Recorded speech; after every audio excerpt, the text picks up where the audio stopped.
parce que, comme je vous dis, tozana temps ebele mingite à Koloba.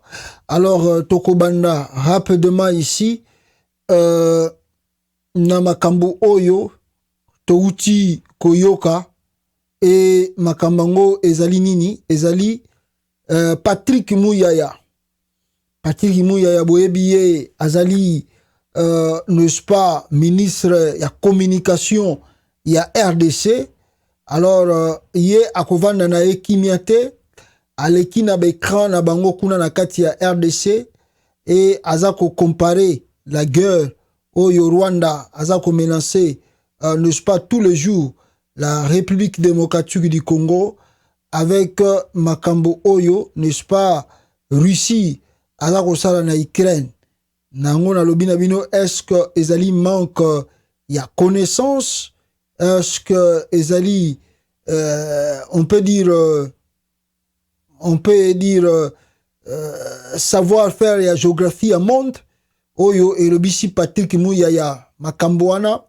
En tout cas, comme vous savez, biso tozalaka batabe preuve pour que batwa le batte que beaucoup se lié makambo. Je vais vous montrer en tout cas message à Patrick Mouyaya et bino mokope bomona peuple congolais. Alors ndenge boza komona yango, qu'est-ce que Patrick Mouyaya alobi tozwara juste titre. Nous n'avons pas besoin de lire ensemble un journal wana inutilement. Donc M23 en RDC. Patrick Mouyaya, le comportement du Rwanda n'est en rien différent de celui de la Russie. Le ministre congolais de la communication précise la position de Kinshasa dans la nouvelle crise avec le Rwanda et revient notamment sur l'appel de Félix Tshisekedi à la mobilisation de la jeunesse et à l'enrôlement de l'armée pour combattre le M23. Alors, il y a alobi que comportement il y a Russie ou bien il y a Rwanda, ils sont différents, ils sont différents plutôt na oyo ne sais pas Poutine azali ko sala bande konangai na Ukraine. Bon, yango na lobi na bino emso ezaka kozanga koyeba po mutakolo banepe français mais beaucoup type bo général géographie ayebi na été mais yo aussi babiloko wana Patrick Mouyaya wana alobaka na écran wana ezaka grave vita azana ba petit na ye bazaza wana bana o basisi ba université na kini des années ngazana yeso aye kaka akomaki moi parce que si vous regardez na kati ya réunion wana bakendaka ya ba ministre asala nini akomaka ba points essentiels.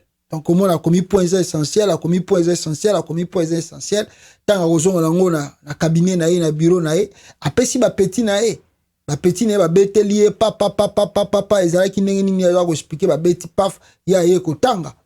Donc c'est-à-dire il y a pas grand chose ya sala wana bogomo nango eza dans non. Et puis on a lobby makamso eza nango manque ya savoir, ya connaissance, ya géographie ya monde, ya histoire ya monde. Parce que beaucoup de dirigeants congolais, beaucoup de politiciens congolais ne se cultivent pas, ne lisent pas. Parce que ici, dans le pays où la plupart des intellectuels écrivent des archives, des trucs. Même si on condamne l'agression du Rwanda, nous ne sommes pas pour l'agression du Rwanda, mais il y a besoin de l'Ekakoto, il y a Russie, il y a Ukraine, il y a Bangolé. Marambo, il y a Bamboka Mine, la Chine, Bavandi Kimia.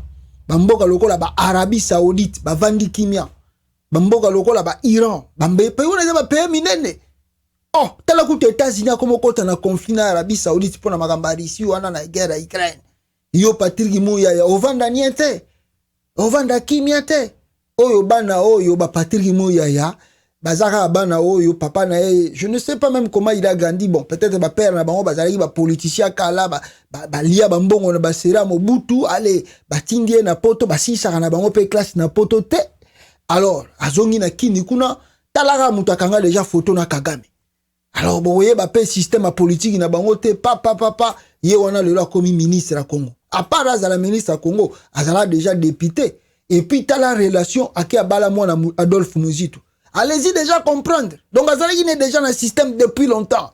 Alors batande wana to yebi bango, biso to yebi bana belé ya ba politicien à Congo, batanga na bango ba classe na poto te.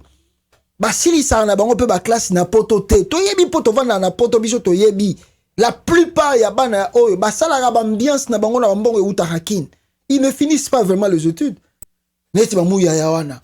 Histoire à monde habité, géographie à monde habité, makambo ezoleka kote mso habité. Yozo ko comparer makambo ici na Rwanda. Soko yebe logo to vani nie papa. Na moni kutu ba congolais belé ba komeli na ba commentaire ba bisi etala. Oyo Patrick Muya ya lobi etali ba congolais te etali ya haye moko. Faut pas ni biloba loba. Oyo yebite vandate. Communication pamba gut na Kinshasa na tala ndengo zo mela pema. Oko loba lokola mutakoti couvent sika. Parce que moi aussi j'étais au couvent. Ngana koma nanga monsieur l'abbé nga kutu côté ka chena biso kutu soko ke kuna donc wa biso wana monsieur l'abbé pourtant on ndo ko la donc bandu ndo monanga kina ko kende kisango nakenda pe couvent parce que natanga pe école côté kuna. Donc Patrick Muya soka yo sala même communication on dirait mutabandi couvent sika bazo yebise ndenge ya bandoko loba. Koloba magamba ici oyo yebite mawatro bande honanga batu mususu biloba lo bezanga ntina